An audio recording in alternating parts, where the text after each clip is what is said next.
Now, this is a South Korea telecom company, right? Called SK Telecom.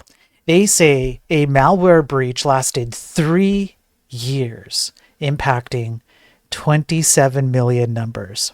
South Korea Telecom, or SK Telecom, says that a recently disclosed cybersecurity incident in April first occurred all the way back in 2022, ultimately exposing the USIM data of 27 million subscribers.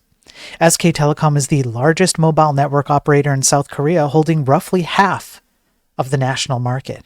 On April 19, 2025, the company detected malware on its networks and responded by isolating the equipment suspected of being hacked. That's right. It went from 2022 to April 2025, and then they're like, whoopsies.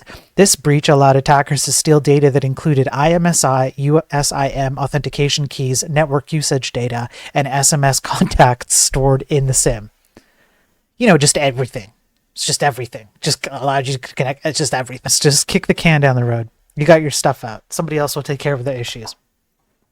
This exposure increased the risk of SIM swapping attacks, so the company decided to issue SIM replacements for all subscribers. That's a good thing, while strengthening security measures to prevent unauthorized number porting actions. Okay, that's a good thing. On May 8, 2025, a government committee investigating the incident declared that the malware infection compromised 25 data types. At the time, SK Telecom announced it would stop accepting new subscribers as it struggled to manage the fallout. An update SK Telecom published yesterday informs that they will soon notify 26.95 million subscribers that they are impacted by the malware infection, which exposed their sensitive data. The telecom firm confirms that it identified 25 distinct malware types in 23 compromised servers. Bros, they didn't just get hacked with one malware. In some cases, they got completely demolished with two. But it was at bare minimum one per server. One distinct malware type per server. Simultaneously, a joint public-private investigation team examining SK Telecom's 30,000 Linux servers says the initial web shell infection was on June 15th, 2022. Almost a 3-year anniversary. So the attackers introduced several payloads across 23 servers.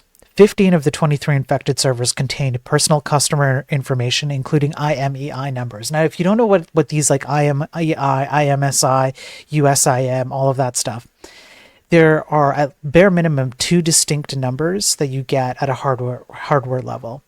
The IMEI typically distinguishes your particular phone.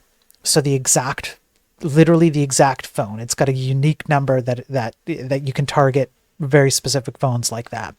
The ISIM, I believe, is a unique number to your SIM, which is to your SIM card, which is the card number. I believe it's either ISIM or USIM or something like that.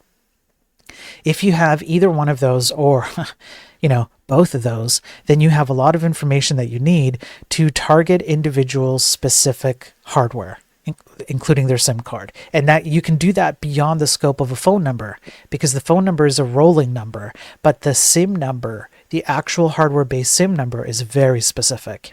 So it opens the door to a lot of different kinds of, second, third, fourth order effect issues that come from that, right? So there you go. Okay,